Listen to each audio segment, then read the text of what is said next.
Are you doing. Video start करने से पहले मैं आपको बता दूं कि आज के एपिसोड काफ़ी ज़्यादा खास होने वाला है, तो प्लीज़ इसे अंत तक ज़रूर से ही देखिएगा। सो गाइस, जैसा कि हमने लास्ट एपिसोड के अंदर देखा था कि वो अपोजिट डोन लेक के अंदर पहुंच गया था क्योंकि उसे वांग दोंग को ढूंढना था।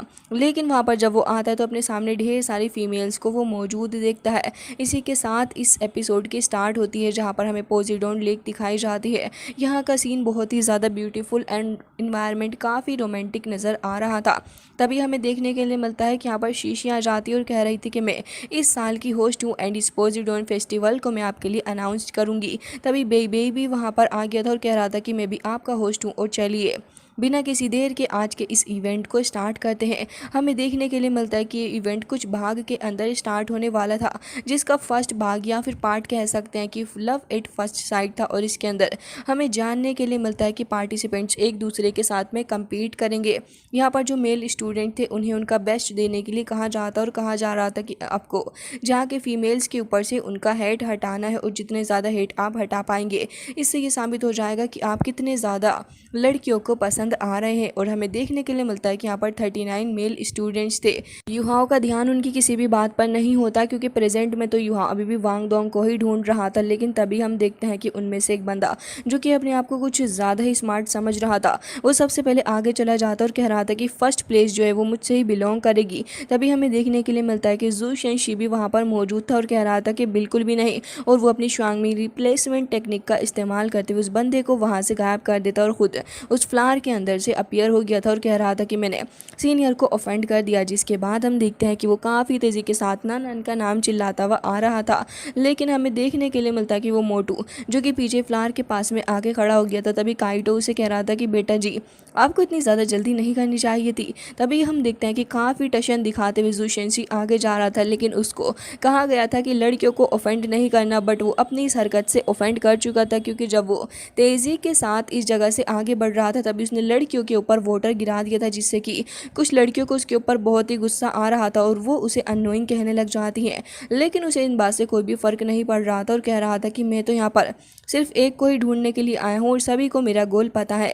वो ढेर सारी लड़कियों के पास जाता है और फिर चेक करने लग गया था कि आखिर इसमें उसकी लवर कौन सी है। लेकिन हर सारी लड़की को ढूंढने के बाद उसे समझ ही नहीं आ रहा था कि नानन कहाँ है।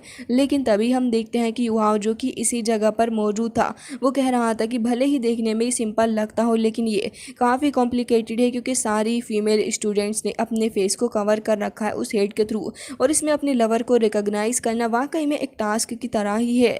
जिसके साथ युहा ये भी कह रहा था कि वैसे ही जो फीमेल स्टूडेंट्स हैं देखने में सारी की सारी एक समान भी लग रही हैं, इसकी वजह से पहचानने में और भी ज़्यादा दिक्कत आ रही है। लेकिन हम देखते हैं कि फाइनली जाके अपना जूशेंशी एक लड़की के ऊपर अपने फैन से ऊपर को उसके हेड हटाने की कोशिश कर रहा था, लेकिन वो लड़की उसे दूर को हटा देती है और वो काफ़ी कोशिश कर रही थी अपने जूशेंशी से पीछे जाने की। लेकिन वो यहाँ पर उसको पकड़ के पीछे से पकड़ के उसको लेके आ गया था, लेकिन वो लड़की अभी भी बाज नहीं आ रही थी, बल्कि वो हार मानने का नाम ही नहीं ले रही होती। तभी हम देखते हैं कि जूशेंसी फाइनली जाके उसके ऊपर से हेड हटा देता है और उसने उस हेड को ले लिया था और कह रहा था कि नानन आई लव यू।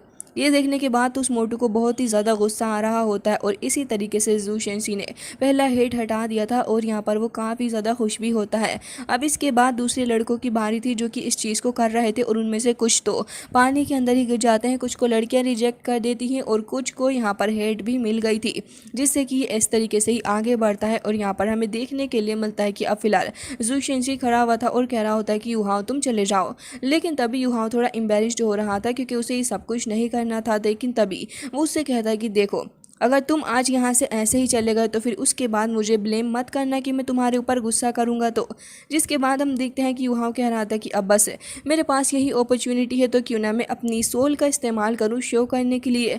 और हम देखते हैं कि वो तुरंत ही अपनी सोल पावर को यहाँ पर अपीयर करता है, जिसकी 100,000 ईयर सोल रिंग देखने के बाद लड़कियाँ बहुत ही ज़्यादा हैरान थी और कह रही थी कि इसके पास में तो 4 ऑरेंज सोल रिंग है और ये तो हमने कभी नहीं देखी। यकीनन ये लड़कियों को इम्प्रेस करने के लिए काफ़ी था।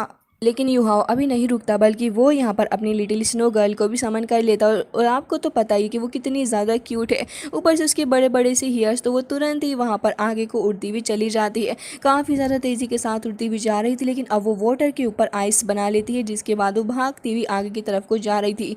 लड़कियाँ तो उसकी क्यूटनेस के ऊपर फिदा ही हो जाती हैं, जैसा कि आपको पता है। और लड़कियाँ तो यहाँ पर उसे इतना ज़्यादा प्यार कर रही थी कि वो खुद से ही उसके लिए अपना हेड उतार देती हैं। इवन जिस जिस लड़की को वो इशारा कर रही थी, हर एक लड़की अपना हेड उतार के उसको खुद ही दे देती है, जिसके बाद तो वो धीरे धीरे करके काफ़ी सारी लड़कियों के हेड उतरवा लेती है और लड़कियां उसे कुछ भी नहीं कहती। जिसके बाद हम देखते हैं कि ऑलमोस्ट 4-5 लड़कियों के हेड वो बस ऐसे ही प्यार प्यार में उतार लेती है, लेकिन जब वो एक दूसरी लड़की के पास जाती है तब वो लड़की अपना सर उससे हटा लेती है, जिस बात से स्नो गर्ल को गुस्सा आता है और वो एक बार फिर से चली गई थी लड़की का हेड लेने के लिए। लेकिन वो लड़की इस चीज़ को बिल्कुल भी एक्सेप्ट नहीं कर रही थी। तभी यूहाओ से कहता है कि स्नो गर्ल तुम वापस आ जाओ, और हमें देखने के लिए मिलता है कि यूहाओ अपने पापा की बात मानने के बाद चुपचाप से चली गई थी यूहाओ के पास, और वो तुरंत ही उसे वो सारे हेड्स ला के दे देती है। और तभी जूशन कहता है कि अरे वाह, आपने तो कमाल कर दिया ब्रदर, आपके पास में तो 5 हेड्स हैं, मतलब कि लड़कियों ने आपको बहुत ही ज़्यादा पसंद किया है। जिसके बाद हम देखते हैं कि वो लड़की वो वापस से उसी फ्लावर पे आके खड़ी हो गई थी, और उसकी सोल रिंग जो थी वो काफ़ी ज़्यादा अजीब लग रही होती हैं युहाओ को, वो familiar लग रही थी। और युहाओ कहता है कि इसकी सोल रिंग को देखने के बाद मुझे वांग दोंग की सोल रिंग की याद आ गई, क्योंकि वो भी सेम ऐसी ही है। जिसके बाद हम देखते हैं कि अपनी स्लो गर्ल अपने फादर के अराउंड ऐसे ही चक्कर वक्कर लगाती रहती है। उसके बाद वो अपने फादर के कंधे पे आके बैठ गई थी। युहाओ इसको देखकर काफ़ी ज़्यादा खुश था, और बाकी सारे लोग अभी चीयर अप कर रहे थे। तभी हम देखते हैं कि एक बार फिर से यहाँ पर लाइट्स वगैरह ऑफ हो जाती हैं, क्योंकि अब सेकंड राउंड स्टार्ट होने वाला था। तभी हम देखते हैं कि यहाँ पर अब सेकंड राउंड जो था वो लव एट फर्स्ट साइट था, और यहाँ पर एक बार फिर से हमें देखने के लिए मिलता है कि एक स्क्रोल अपीयर होता है, जिसके ऊपर लिखा हुआ था कि हर लड़की के पास में 3 पेपर क्रेन्स दी जाएंगी, और जो भी लड़की इन पेपर क्रेन्स को वोट की तरह इस्तेमाल करेगी वो अपने मेल पार्टनर्स के लिए उसको चुन सकती है। सिंपल भाषा में कहें तो लड़कियों के पास में 3 क्रेन्स हैं, तो वो चाहे तो किसी एक बंदे को भी तीनों क्रेन्स भेज सकती हैं, और चाहे तो अलग अलग पर्सन को, जिससे कि यहाँ पर लड़के सेव हो सकते हैं। और जिस भी लड़के को क्रेन नहीं मिलेगी वो एलिमिनेट हो जाएगा। जिसके बाद यहाँ पर ये चीज़ काफ़ी ज़्यादा सही थी, क्योंकि अब इस चीज़ में ज़्यादा प्रॉब्लम नहीं आने वाली थी, क्योंकि ये राउंड लड़कियों के ऊपर डिपेंडेंट था। तभी हम देखते हैं कि बेई लड़कियों को कहता है अपनी क्रेन्स छोड़ने के लिए, तो लड़कियां धीरे धीरे करके अपनी क्रेन्स को उड़ा देती हैं। हमें देखने के लिए मिलता है कि यूहा के पास तो स्टार्टिंग में ही एक क्रेन आ गई थी। जू शेंशी भी वहाँ पर इंतज़ार कर रहा था, उसके पास अभी कोई क्रेन नहीं आती, लेकिन बाकी सारे लड़कों के पास में आ रही थी। कुछ लड़की क्रेन को कैच करने के चक्कर में गिर जाते हैं, लेकिन बेचारा जू शेंशी यही देख रहा था कि कोई तो लड़की मेरी तरफ को भी क्रेन भेज दे, लेकिन कोई भी लड़की उसकी तरफ क्रेन भेज ही नहीं रही होती, जो कि उसके लिए काफ़ी ज़्यादा इंसल्टिंग भी हो रहा था। बेचारा काफ़ी ज़्यादा परेशान होता है, और यहाँ पर सारे ही लड़कों को एक या फिर 2 क्रेन्स मिल रही थी। इवन अपने जो बंदा है इसके पास में तो 3 क्रेन भी थी, जिसे देख के बाकी लड़के हैरान थे। तभी हम देखते हैं शाओ शाओ को, जो कि यहाँ पर एक क्रेन थी जो कि काइटो की तरफ को भेज देती है। उसने 2 क्रेन्स को भेजा था, और यहाँ पर हमें देखने के लिए मिलता है कि बेचारा जू शेंजी कह रहा होता है कि नानान प्लीज़ मेरे लिए वोट करो, मैं एलिमिनेट नहीं होना चाहता। लेकिन नानान तो ऐसा कुछ करती ही नहीं है, बल्कि वो तो यहाँ पर अपनी क्रेन्स को किसी दूसरों के लिए ही भेज देती है, जिससे कि यहाँ पर अच्छी खासी इंसल्ट जू शेंजी की हो गई थी। ये बात उसे बहुत ही ज़्यादा ह्यूमिलिएटिंग भी लगती है, लेकिन बेचारा क्या ही कर सकता था। जिसके बाद हमें देखने के लिए मिलता है कि उसका मुँह बन गया था और बहुत ही ज़्यादा हताश हो जाता है। जिसके बाद कहता है कि नानान तुमने मेरे साथ ऐसा क्यों किया, मैं यहाँ पर एलिमिनेट नहीं होना चाहता। लेकिन उसे इस बात से कोई फ़र्क नहीं पड़ रहा था। हालांकि बेचारा कह रहा होता कि मैं तो अभी अपना लव भी कन्फेस नहीं कर पाया, लेकिन शाओ शाओ के पास में अभी भी एक क्रेन थी, और वो यहाँ पर उसको तुरंत ही भेज देती है अपने शाओ की हेल्प करने के लिए। और बेचारा काफ़ी ज़्यादा खुश था और कह रहा था कि तुम तो मेरी लाइफ सेवियर बन के सामने आई हो, यकीनन तुम मेरी फ्रेंड हो। जिसके बाद काइटो भी उसे कहता है कि तुम फिक्र मत करो। जिसके बाद हमें देखने के लिए मिलता है कि यू हाओ के पास में अभी ढेर सारे क्रेन्स थे। इवन यू हाओ ऐसा पहला लड़का था जिसके पास सबसे ज़्यादा क्रेन्स होते हैं, और इसे देखकर तो सभी लोग हैरान थे। और हमें देखने के लिए मिलता है कि कुछ लोग उससे जल भी रहे थे। यू हाओ को देखता है, जो कि फ़िलहाल उस बैम्बो हेड वाली गर्ल को ही देख रहा था, और वो कह रहा था कि आखिर इसकी मूवमेंट मुझे इतनी ज़्यादा फमीलियर क्यों नज़र आ रही है।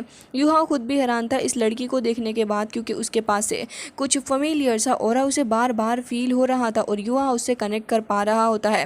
अभी कुछ कुछ लड़के और भी ज़्यादा एलिमिनेट होते जा रहे थे, और अब हमें पता चलता है कि 36 में से तो अब यहाँ पर सिर्फ 24 मेल्स ही बचे हैं और ऑलमोस्ट 70 विमेंस यहाँ पर मौजूद हैं, तो अभी और एलिमिनेट होंगे। तभी हमें देखने के लिए मिलता है कि बेबी बता रहा था कि अब थर्ड राउंड स्टार्ट होने वाला है और हम देखते हैं कि इस थर्ड राउंड के अंदर यहाँ पर लड़कों को आगे जाके चूज़ करना था कि आखिर वो किस लड़की को पसंद करते हैं और उसे कन्फेस भी कर सकते हैं और उन्हें 1 घंटे का वक्त दिया जाएगा। जिसके बाद हम देखते हैं कि यहाँ पर वो 1 घंटे के अंदर अगर लड़की को इम्प्रेस कर पाए तो फिर यहाँ पर लड़की उनके साथ जाएगी, अदरवाइज़ वो इस तरीके से एलिमिनेट हो सकते हैं अगर लड़की ने उन्हें रिजेक्ट कर दिया। अब कुछ लड़कों को लड़कियाँ चूज़ भी कर रही थी, लेकिन कुछ लड़कों की क्रीपी हरकतें देख के लड़कियाँ इतनी ज़्यादा घबरा जाती हैं कि तुरंत ही उनको एलिमिनेट कर देती हैं। जिसके बाद यहाँ पर लड़के काफ़ी ज़्यादा हैरान थे कि लड़कियाँ यहाँ पर कितनी ज़्यादा बुरी हैं। कुछ तो लड़के हंस भी रहे होते हैं और लड़के ही लड़कों का मजाक बना रहे थे। तभी बेबी कह रहा था कि जाइए आगे जाइए और ब्रेव बन के अपने लव को कन्फेस करें। सारे ही लड़के जा रहे थे, लेकिन कायतो को देखते हैं जो कि यहाँ पर अभी भी स्टिल खड़ा हुआ था। जिसके बाद हम देखते हैं कि लड़के लगातार रिजेक्ट होते जा रहे होते हैं। शीशी भी कह रही थी कि हे काइटो तुम भी जाओ। जिसके बाद हम देखते हैं कि काइटो अपने कॉलर को थोड़ा ऊंचा कर लेता है, बेचारा एक डीप ब्रेथ लेता है और अब वो आगे की तरफ को बढ़ रहा था। यूहाओ कहता है कि ब्रदर बहुत अच्छे से करिएगा, और वो यहाँ पर अपना सीना ठोकते हुए कह रहा था कि परेशान मत हो। और हमें देखने के लिए मिलता है कि अब वो शाओ शाओ की तरफ को ही आगे बढ़ रहा था। शाओ शाओ को देख के लग रहा था कि वो काफ़ी ज़्यादा नर्वस है और हम देखते हैं कि अपना काइटो भी थोड़ा नर्वस ही नज़र आ रहा था। अब जैसा कि लास्ट राउंड का रूल ही यही था कि यहाँ पर इन लोगों को इम्प्रेस करना होगा लड़कियों को, तभी यहाँ पर लड़कियाँ उनके साथ जाएंगी। तब हम देखते हैं कि काइटो थोड़ा शर्मा रहा था और कह रहा था कि जब से मैंने तुम्हें पहली बार देखा तब से ही तुम्हें मुझे एक स्पेशल गर्ल नज़र आने लगी थी और मैंने यहाँ पर काफ़ी वक्त अकेले भी बिताया, लेकिन उस सब के बावजूद भी मेरे दिल के अंदर एक इम्पोर्टेंट जगह तुमने ऑक्यूपाई कर रखी थी। जैसे ही काइटो सारी बातें कहता जा रहा था, ये सारी बातें शाओ शाओ के दिल को छूती भी जा रही थी और वो भी काफ़ी ज़्यादा ब्लश कर रही होती है। तभी हम देखते हैं कि यहाँ पर वो जो बैम्बू गर्ल थी वो भी अपना सर यहाँ पर हाँ में हिला रही थी और उसने शाओ शाओ को एक तरीके से इशारा कर दिया था। शाओ शाओ उसके इशारे का ही वेट कर रही थी और हम काइटो को देखते हैं जो कि कह रहा था कि मैंने इस दिन का बहुत वक्त से इंतज़ार किया है और अब ये दिन फाइनली आ ही गया। जिसके बाद वो ये भी कहता है कि आज मैं तुमसे ही कहना चाहता हूँ कि, और ये कहते साथ ही उसे काफ़ी ज़्यादा स्वेटिंग भी हो रही थी। लेकिन हम देखते हैं कि यहाँ पर शाओ शाओ तुरंत ही अपनी ड्रेस को बदल लेती है और अब वो उसे मोटिवेट करते हुए कहती है कि मैं तुम्हें हमेशा बहुत ही अच्छे से ट्रीट करूँगी। ये सुनने के बाद तो लड़कों के मुंह से वाइन ही छूट जाती और काइटो वो पूरा ही ब्लश करने लग गया था। वो इतना ज़्यादा शर्मा जाता है कि वो वहीं पर गिर जाता। अपनी शाओ शाओ वो भी तुरंत ही पानी के अंदर जंप कर देती है। तो इसका मतलब ये हुआ कि दोनों ही एक कपल हो चुके हैं। सारे ही लोग इस मोमेंट को देख के बहुत ही ज़्यादा हैरान थे, लेकिन वाकई ये काफ़ी ज़्यादा अच्छा और एक्साइटिंग मोमेंट रहा, जहाँ पर बहुत ही अच्छा प्रपोजल हमें काइटो की तरफ से देखने के लिए मिला। लड़कियाँ भी इन्हें चेयर कर रही थी और नानान भी बहुत अच्छे से चेयर कर रही होती है। यूहाओ भी बहुत ही खुश था अपने दोस्त काइटो के लिए कि यहाँ पर इतने अच्छे से इन लोगों का पैचअप हो गया है और अब शायद से इन लोगों को हमेशा से ही यही रिलेशनशिप रहेगा। हालांकि हमें देखने के लिए मिलता है कि दोनों खुद भी बहुत ही ज़्यादा खुश नज़र आ रहे थे और काइटो इस माहौल को देखने के बाद बहुत बहुत ज़्यादा खुश था। एंड यहाँ पे शाओ शाओ भी उसको गले लगाई भी होती है। बेबी उसको कॉन्ग्रेचुलेट करता और काइटो वहाँ से जा रहा था। तभी यहाँ पर हमें देखने के लिए मिलता है कि ज़ूशियन कह रहा था कि काइटो को पहले तो ये सीखना चाहिए कि लड़कियों से बात कैसे करते हो और अब मैं इसका एग्जाम्पल दूंगा। अब यहाँ पर बारी थी अपने ज़ूशियन शी की और वो यहाँ पर अब धीरे धीरे आगे की तरफ को जा रहा था। लड़कियाँ उसे देख के बिल्कुल भी खुश नहीं लग रही थी, क्योंकि पहले ही राउंड में उसने काफ़ी ज़्यादा बुरा लड़कियों के साथ किया था। लोग उसका मजाक बना रहे होते हैं और लड़कियाँ भी कह रही थी कि ये तो बहुत ही ज़्यादा अननोइंग है। तभी हम देखते हैं कि नानन भी अपना मुंह पलट लेती है, लेकिन अब अपना ज़ूशियन काफ़ी ज़्यादा सीरियस हो चुका था और वो नानन का नाम लेता है। नानन भी उसकी तरफ को ही जा रही थी और धीरे धीरे करके दोनों एक दूसरे के काफ़ी ज़्यादा पास में आने लग गए थे। वो थोड़ा सीरियस हो जाता है और अब कह रहा था कि नानन अब तो मुझे याद भी नहीं रहा कि कितनी बार मैंने अपने आप को तुम्हारे सामने कन्फेस करने की कोशिश की है। मैंने तो हमेशा यही सोचा कि अगर मैं अपनी प्राइड को तुम्हारे लिए साइड में भी रख दूंगा और एक स्टोकर की तरह बिहेव करूंगा तब भी मेरे लिए एक चांस है, और जब तक एक चांस रहेगा तब तक नानन मैं हमेशा ही ट्राई करता रहूँगा। जब मैंने तुम्हें पहली बार देखा था तब से ही मैं तुम्हारे साथ प्यार में पड़ गया। मुझे पता है कि तुम्हारे लिए शायद से बहुत ही ज़्यादा बैड इंप्रेशन रहा होगा। हमें देखने के लिए मिलता है कि नानन भी अपने हाथ काफ़ी घस के भींच लेती है और उसे देखकर ऐसा लग रहा था कि वो खुद को इस मोमेंट पे काफ़ी कंट्रोल करने की कोशिश कर रही है। हमें देखने के लिए मिलता है कि यहाँ पर वो भी इमोशनल हो गया था और कह रहा था कि मुझे पता है कि मेरे कुछ एक्शन से तुम्हें बहुत ही ज़्यादा हार्म पहुँचा है और मैं उन्हें वापस से रिवर्स नहीं कर सकता। साथ ही वो ये भी कह रहा था कि मुझे इन सारी चीज़ों का बहुत ज़्यादा रिग्रेट भी है। लेकिन तभी युहाओं कहता था कि आखिर इन लोगों का ऐसा क्या पास्ट है जिसकी वजह से नानन बार बार इसको रिजेक्ट करती है कि आखिर चल क्या रहा है। तभी बेई बेई को देखते हैं जो कि बेचारा परेशान था और कह रहा था कि ऐसा लग रहा है कि यहाँ पर ब्लड अवेकनिंग सेरेमनी हो रही है। और हमें देखने के लिए मिलता है कि यहाँ पर एक बार फिर वो अपने नीज पे बैठ के कह रहा था कि मुझे माफ़ कर दो जो सब कुछ मैंने किया, और मैं यहाँ पर ये मार्शल आर्ट, ये स्पिरिट, ये सब कुछ छोड़ सकता हूँ, ये सेक्ट, ये तरक्की, हर एक चीज़, मुझे बस तुम्हारी केयर है नानन। ये सुनने के बाद तो लड़कियां जो कि अभी इससे हेट कर रही थी वो इतनी ज़्यादा इंप्रेस हो जाती हैं कि सारी की सारी ये चाह रही होती हैं कि अब नानन हाँ कर दे। और उसके बाद नानन ये भी कहता है कि प्लीज़ मुझे हाँ कर दो, मेरे लिए तुम्हारा साथ ही काफ़ी है। और ये भी कहता है कि लेकिन मैं ये भी जानता हूँ कि तुम्हारा जो आंसर है वो हमेशा की तरह ना ही होगा, और मुझे पता है कि तुम मुझे हाँ नहीं कर रही हो, लेकिन फिर भी मैं जब तक ट्राई करता रहूँगा, जब तक मेरे लिए एक होप है। और कह रहा था कि मैं कभी भी गिव अप नहीं करने वाला। और कह रहा था कि क्या तुम मेरे दिल की बात सुन पा रही हो, और मुझे ये भी पता है कि हमारे हार्ट के बीच में एक गैप है जो कि कभी भी शायद से ख़त्म नहीं होगा, लेकिन फिर भी मैं सब कुछ गिव अप करने के लिए रेडी हूँ, चाहे वो मेरी लाइफ भी क्यों ना हो। नानन को देखते हैं जो कि बहुत ही ज़्यादा इमोशनल हो गई थी और पास्ट के एक सीन को याद करती है जहाँ पर उसकी हालत काफ़ी ज़्यादा ख़राब हो गई थी, लेकिन तब भी उसने उसको बचा लिया था और कह रहा था कि मैं तुम्हें हमेशा प्रोटेक्ट करूँगा। अब प्रेजेंट में वो बहुत ही ज़्यादा इमोशनल हो जाती है और सारे ही लोग चाह रहे थे कि अब वो हाँ कर दे, लेकिन इतने सबके चाहने के बाद भी यहाँ पर वो कुछ जवाब ही नहीं दे रही होती। और हमें देखने के लिए मिलता है कि यहाँ पर सबके सामने वो उसे एम्बैरेज भी कर देती है। हालांकि उसकी खुद की आंखों से आंसू निकल रहे थे और यहाँ पर अपना ज़ूशियन भी समझ जाता है कि वो हाँ नहीं करेगी, जिससे भी कि वो कहता है कि ठीक है, मैं फिर भी तुम्हारा इंतज़ार करने के लिए रेडी हूँ। और इवन यहाँ पर बंदा इतना ज़्यादा इमोशनल हो गया था कि इसकी आंखों से आंसू निकल रहे थे और खुद ही फिर वाटर के अंदर डूब जाता है। हालांकि इसके बाद नानन के असली आंसू निकलना शुरू होते हैं, वो कुछ स्टार्स की तरह उसकी आंखों से निकल रहे थे, लेकिन फिर भी वो हाँ नहीं कर रही थी। और यहाँ पर ये सब कुछ देखने के बाद आसपास मौजूद लोग बहुत ही ज़्यादा हैरान होते हैं। यहाँ पर ज़ूशियन बहुत ही ज़्यादा हर्ट हो गया था और वो वहाँ से जा रहा था। अब हम देखते हैं कि अपना पगला सा युहा वो इस मोमेंट पे भी यही पूछ रहा था कि ब्रदर मुझे ये तो बता दो कि आखिर वांगडोंग कहाँ मिलेगा। मतलब कि इस लड़के को बिल्कुल भी खबर नहीं है कि बेचारे के साथ कितना बड़ा हादसा हो गया है, लेकिन वो कह रहा था कि अब बस मैं पागल हो गया हूँ। जिसके बाद हम देखते हैं कि यहाँ पर उसे अपने दोनों ही मास्टर्स की बात याद आती है जिन्होंने कहा था कि हाँ तुम्हें पोसीडोन के अंदर मिल जाएगा और जब तुम वहाँ जाओगे तो फिर वहाँ पर तुम्हें उसे ढूंढना होगा। लेकिन तभी हम देखते हैं कि वहाँ अब जब पलटता है तभी वो कहता है कि कहीं वांगडोंग यहाँ पर इन लड़कियों में से तो एक नहीं, और उसके बाद उसे धीरे धीरे करके सब कुछ क्लिक होने लग जाता नहीं करता था। और साथ ही उसने ये शर्त भी रखी थी कि तुम कभी भी मेरे सामने नेकेड नहीं आओगे और ना मैं तुम्हारे सामने। और ये भी यहाँ पर कह रहा था कि जब एक बार हम दोनों बात ले रहे थे तब भी उसने यही किया था, और जब कभी मैं उसके ज़्यादा पास चला जाता तो वो अनकम्फर्टेबल भी हो जाता था। तो इसका मतलब यही है कि वांगडोंग एक लड़की है। और हमें देखने के लिए मिलता है कि यूहाओ की आंखें अब खुल चुकी थी, क्योंकि उसे याद आ जाता है कि वांगडोंग असल में ही एक लड़की है और वो बस लड़कों की तरह ड्रेस्ड होकर रहा करती थी। तभी हम देखते हैं कि यहाँ पर बेई बेई जो था वो कह रहा था कि ठीक है अब तुम आगे बढ़ो, चूज़ कर लो। यूहाओ अब आगे जा ही रहा था क्योंकि उसे इस मोमेंट पे काफ़ी कुछ रियलाइज़ हो रहा था। और यहाँ पर एक लड़की थी जो कि कह रही थी कि यूहाओ मैं चाहती हूँ कि तुम मुझे चूज़ कर लो, और अगर तुम मुझे चूज़ करोगे तो फिर हमारा क्या वो लियो ली सेक्ट तुम्हें काफ़ी ज़्यादा पावर प्रोवाइड करेगा। लेकिन हम देखते हैं कि वो लड़की जिसके सर पे अभी हेड रखा हुआ था वो भी यूहाओ को देख रही थी। तभी सेकंड वाली लड़की कहती है कि ये इम्तिहान काफ़ी ज़्यादा बोरिंग है, तुम्हें मेरे साथ आना चाहिए। वो यूहाओ को एक किस भी करती है, लेकिन हम देखते हैं कि यूहाओ कहता है कि आप दोनों ने ही मुझे फेवर किया, वाकई में ये मेरा ऑनर है, लेकिन प्लीज़ मुझे माफ़ कर दीजिएगा क्योंकि मेरे दिल में ऑलरेडी कोई है।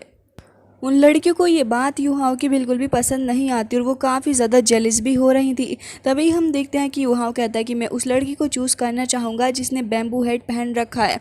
जिसके बाद सारे ही लड़के हैरान थे और सभी कह रहे होते हैं कि उसने तो अपना हेड तक नहीं हटाया, आखिर कैसे उसे चूज़ कर सकता है। जिसके बाद हमें देखने के लिए मिलता है कि इन लोगों का कनेक्शन आपस में मिल गया था। यूहाओ काफ़ी खुश था और बेसब्री से इंतज़ार कर रहा होता है कि जल्द से जल्द वो बस कैसे भी करके वांगडोंग को देख ले। तभी हम देखते हैं कि यहाँ पर उसकी जान का दुश्मन दाई हुआबिन आ गया था और कह रहा था कि 1 मिनट रुको, मैं यहाँ पर आ गया हूँ बीच में। जिसके बाद बेई बेई कह रहा था कि ये तो बहुत गलत हुआ, लेकिन इसका एक रूल भी है कि अगर 2 पार्टिसिपेंट्स किसी एक ही लड़की को पसंद करेंगे तो फिर उन दोनों को फाइट करनी होगी, और उसके बाद जो पार्टिसिपेंट सबसे ज़्यादा अच्छा करेगा और जो दूसरा हार जाएगा उसे एलिमिनेट कर दिया जाएगा, और फिर वो पहला वाला पर्सन जाके अपनी पसंद की हुई लड़की से कन्फेस कर सकता है। जिसके बाद हमें देखने के लिए मिलता है कि एक बार फिर से यहाँ पे काफ़ी ज़्यादा क्योस मच गया था, क्योंकि यहाँ पर यू हाओ को काफ़ी ज़्यादा गुस्सा आ रहा था हुआ बिन की इस बातों के ऊपर, लेकिन वो उसे इशारा करता है कि वो उसे मार डालेगा। तभी शीशी यहाँ पर अनाउंस करती है और हमें देखने के लिए मिलता है कि हुआ बिन ने तो तुरंत ही अपने वाइट टाइगर किंग को तुरंत ही समन कर लिया था और उसका इस्तेमाल करते हुए अब वो अटैक करने वाला होता है अपने यू हाओ के ऊपर। लेकिन हम देखते हैं यू हाओ को, जिसने तुरंत ही अपनी सोल की पावर को एक्टिवेट कर लिया था और इस पूरे के पूरे रिवर को ही फ्रीज कर दिया होता है वो बंदा।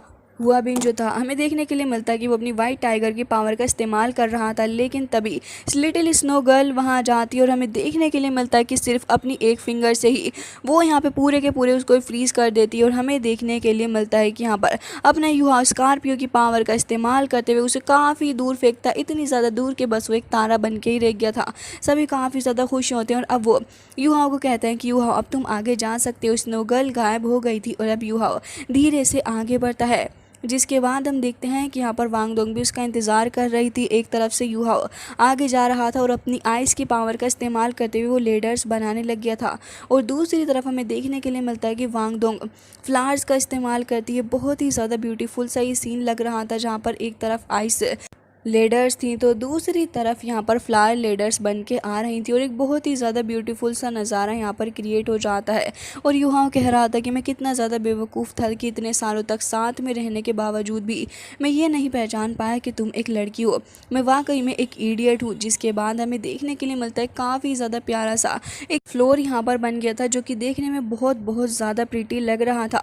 पीछे मून भी होता है, जिससे कि सीन और भी ज़्यादा रोमांटिक हो गया था। युहाओ को देखते हैं जो कि अपनी नीज पर बैठ के एक फ्लावर को समन करता और कह रहा था कि मैं अपनी पूरी सिंसियरिटी के साथ तुमसे ही कहना चाहता हूँ कि मैं अपनी पूरी लाइफ तुम्हें प्रोटेक्ट करूँगा, और साथ ही कहता है कि फॉर एवर एंड एवर के लिए, और कहता है कि क्या तुम मुझे एक चांस दे सकती हो। तभी हम देखते हैं कि वांग डोंग अब धीरे धीरे करके ऊपर की तरफ को जाती है। आसपास ढेर सारी बटरफ्लाइज भी आ चुकी थी, और अब ये बटरफ्लाइज धीरे धीरे करके उसकी पूरी ड्रेस को ट्रांसफॉर्म कर देती हैं, और उसके बाद वांग डोंग अपना हेड भी हटा लेती है। जिसके बाद यूहा उसकी असल शक्ल को देखता है, जिसे देखने के बाद सारे लोग हैरान थे। लड़कियां तक उसकी ब्यूटी को देखकर हैरान होती है। यकीनन वो यहाँ पर मौजूद हर एक लड़की से सबसे ज़्यादा खूबसूरत नज़र आ रही थी, बहुत ही ज़्यादा प्रीटी लग रही होती है। और यहाँ पर वो भी कहती है कि ठीक है, मैं तुम्हें एक चांस देना चाहूँगी। यूहा तुरंत ही अपना फ्लावर उसकी तरफ को भेज देता और वो भी उसको पकड़ लेती है। जिसके बाद हम देखते हैं कि वो अब यूहाओ की तरफ को देख रही थी। लड़के तो पगला से ही जाते हैं इसको देख के, और यहाँ पर इस बार वो अपने विंग्स को भी ओपन कर लेती है, और हमें देखने के लिए मिलता है कि वो लेडर्स वहाँ गायब हो गए थे। दोनों ही एक दूसरे को पकड़ लेते हैं, और उसके बाद वांग डोंग आगे बढ़ते हुए यूहाओ को किस करती है। सो गाइज़, इसी के साथ आज का ये एपिसोड हो जाता है, एंड आई होप कि आपको ये पसंद आया होगा। गाइज़, आज का ये एपिसोड काफ़ी ज़्यादा इंटरेस्टिंग रहा, तो आप